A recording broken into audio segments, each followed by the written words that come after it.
Howdy gamers, Keith Hershey here from Ominous Glow Games. Today we're going to talk about another book that I feel is an essential book that I have in my DM toolbox that I use frequently. And that is the 5 Room Dungeons by Role Playing Tips. Role Playing Tips, for those not in the know, he creates a bunch of different books. He also does classes on how to DM and how to be a better DM, how to create adventures, how to run faster combat. And I've definitely been a great supporter. The guy, John Four, runs that website. Highly recommended. He's got a newsletter. I would recommend signing up for that. And then any of these books, like 5 Room Dungeons, you can get from his website. Before I get too far along, I want to do a special shout out to my buddy Yell with Yell Photography. He's one of my D&D players who's also been DMing. He started up his own, and he's starting to write his own adventures as well. Met Yell a little over a year ago, maybe even close to 2 years now. Actually, I bet you it's been 2, maybe even 2.5, 3 years. I ran some games for him. He's attended some of my painting classes I've done, some of my DM workshop classes, adventure creation classes. I've done a bunch of classes here locally to help new DMs, that are interested in DMing, but maybe they just weren't comfortable enough in starting to be a DM. And this is one of the books that are my go-to, that I use personally, and when I run a DM's workshop for new DMs that are trying to get started and to make them more comfortable. This 5 Room Dungeon is a really good system that is system agnostic. You can use any system. It's not just for fantasy. You could use a fantasy, sci-fi, modern, whatever game system. It equally applies. So anyhow, special shout out to Yell for hooking me up with this new webcam. It's awesome. I now have 1080 in the webcam. So yay, Yell. And anyhow, before I forget, please like, subscribe, and share these videos. If you have a topic you'd like me to discuss or go over, or you have general questions about DMing or playing or adventure writing, whatever it is, just leave a comment down below. We'll review it. We'll get back to you, or we'll even do a video and give you a shout out for bringing up an awesome question or whatnot. So anyhow, what is 5 Room Dungeons? So it's a really cool, easy system to create a nice, flavorful adventure or dungeon, and it doesn't have to be dungeon. You can use this for outside adventure. It's, just what we deem the system to use it. And it doesn't have to be just 5 rooms to create this 5 room dungeon. It could be 5 areas.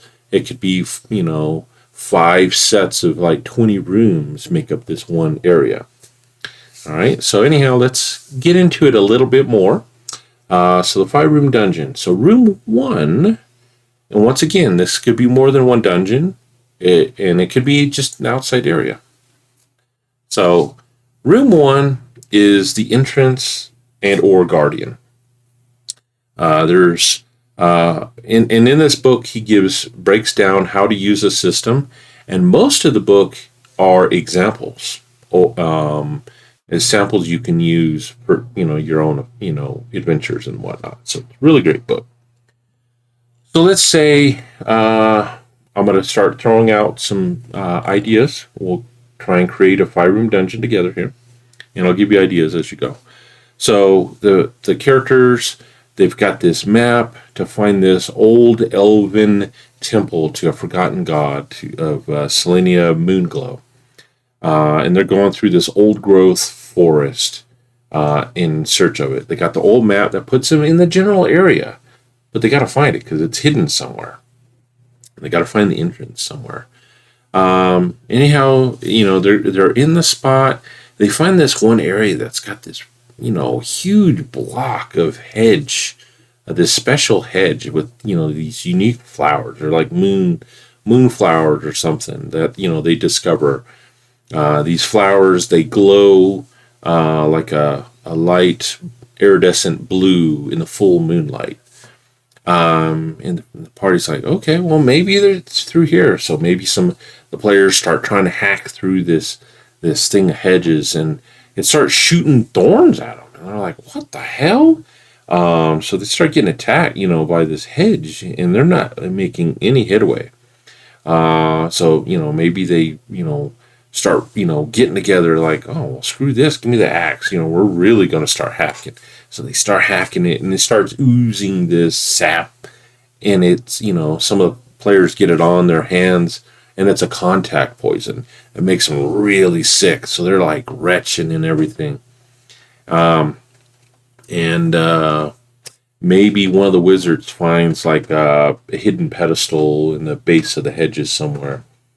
And it reads that under the full moon glow, in essence, an archway will appear to let the party in.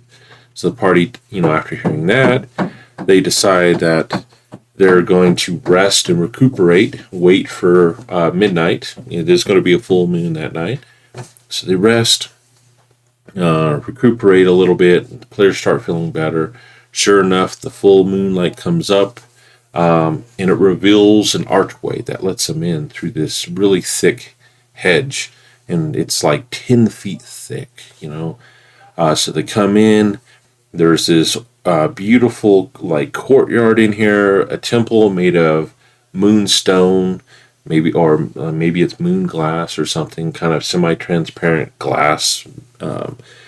There's grass in here that's beautifully trimmed, and there's cool flowers in here, and there's a double door going into this temple. And they're like, surely this is it. So this is room 1 entrance. So room 2 is like a puzzle or a role-playing encounter. All right, so let's choose role-playing. We're going to put a role-playing encounter in here. So all of a sudden, a unicorn just appears in the courtyard out of nowhere, just like, whoa, where did this guy come from? The unicorn kind of just glides over, sits about 20 feet from him, doesn't say anything, but let's say there's a wizard in the party, and all of a sudden the wizard, out of in its head, he hears the unicorn speaking to him like, who are you, and who dares trespass and seek entrance into the temple of Gloria Moonglow or whatever. And so it opens up a role-playing encounter, and the players have to convince the unicorn to open or show them how to gain an entry into the dungeon. So that's room 2. And as we're going through, you don't have to use these dungeons 1, 2, 3, 4, and 5. You can mix it up in any way you want, whichever works. And sometimes it's cool to kind of mix it up. Maybe you do room 2, room 1, 3, 5. So, all right. So let's look at the next one, which is room 3. I believe it's the setback or the trick. Okay. All right. So the party, they talk to the unicorn. The unicorn shows them how to open up the door.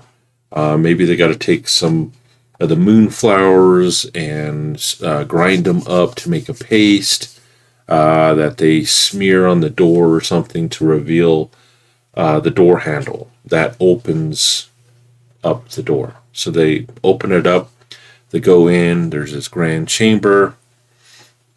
And there's just like a test of sorts in here. And the party was sent here to get some relic that they need in defeating a villain down the road. Maybe there's a, we'll call it the crown, the moon crown. So they're trying to find where this moon crown is in here. So they're in the center chamber. There's two doors, one to the left, one to the right. In this center chamber, there's a ring of fungi. And there's a small little chair that's only 2 feet high, sitting in the middle of it. The party sits in it. The door off to the left opens.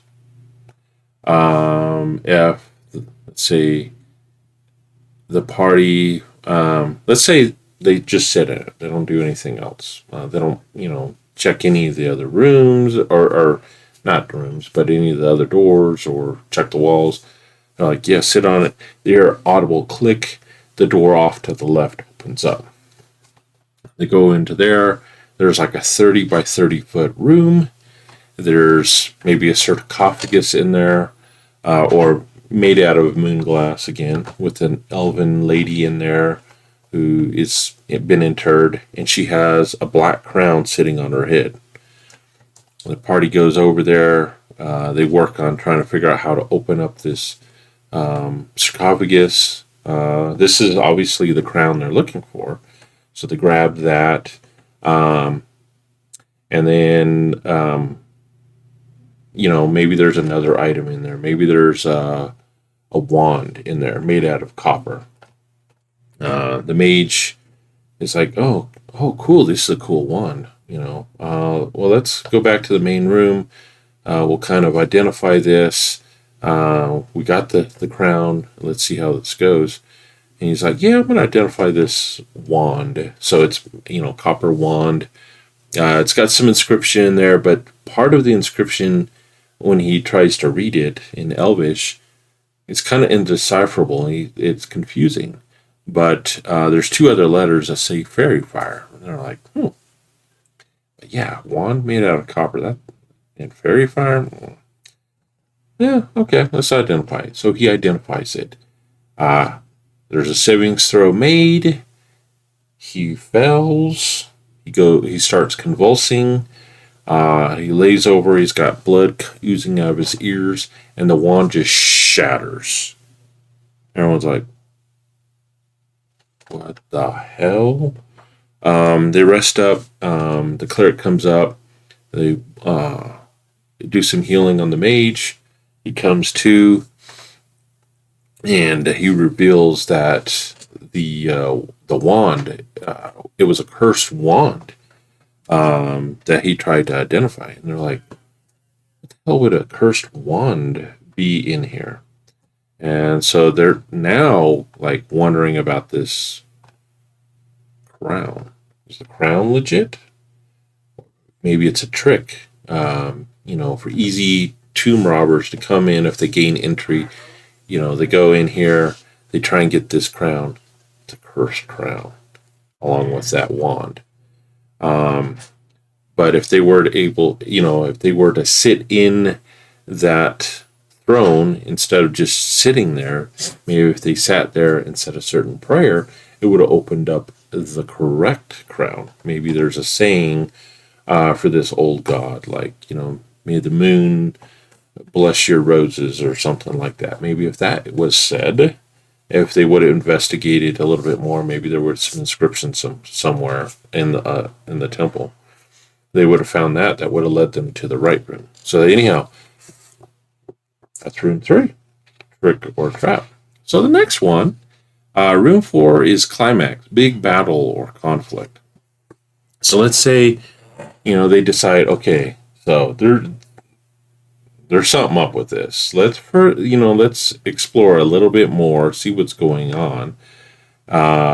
Maybe they find that saying somewhere. Someone decides, yeah, let's sit in it again and let's offer up our prayer. Just see what happens. Or maybe someone searches one of the walls and finds a secret door that leads them down into another big chamber with these long pillars.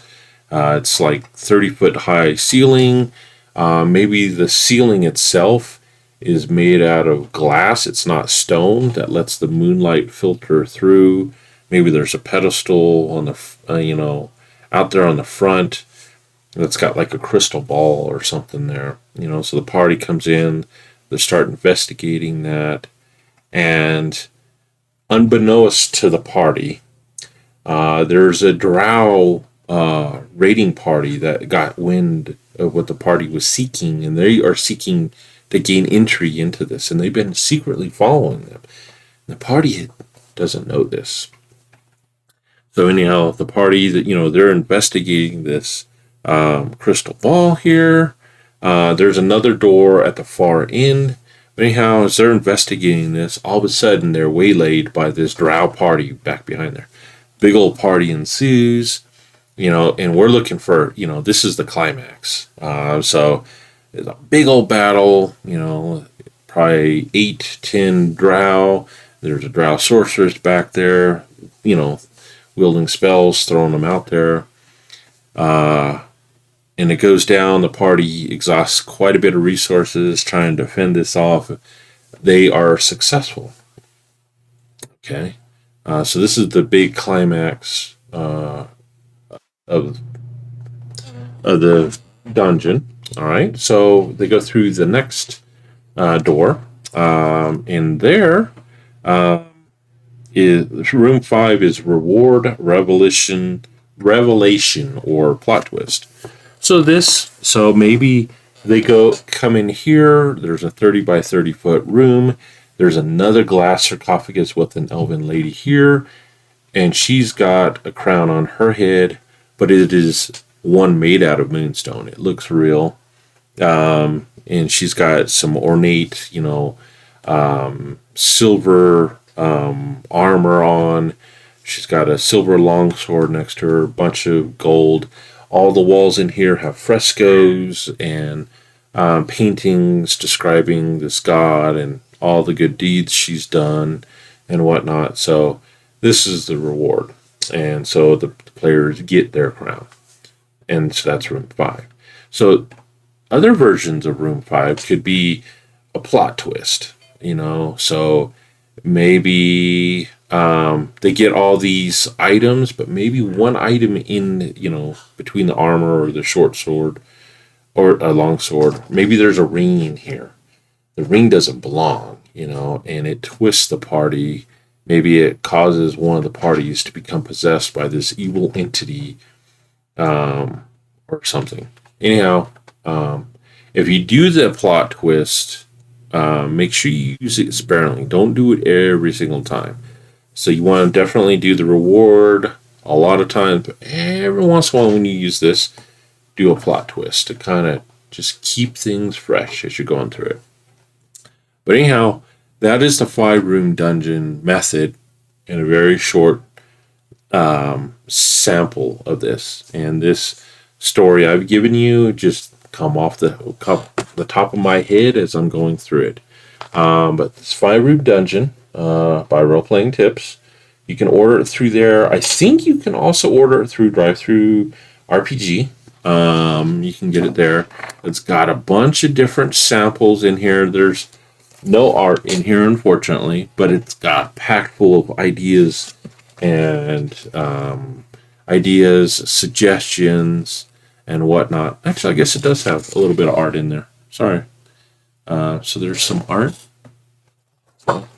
But I highly, highly recommend, if you're a DM, and especially if you're a new DM, this will do wonders for you to get you started and keep going.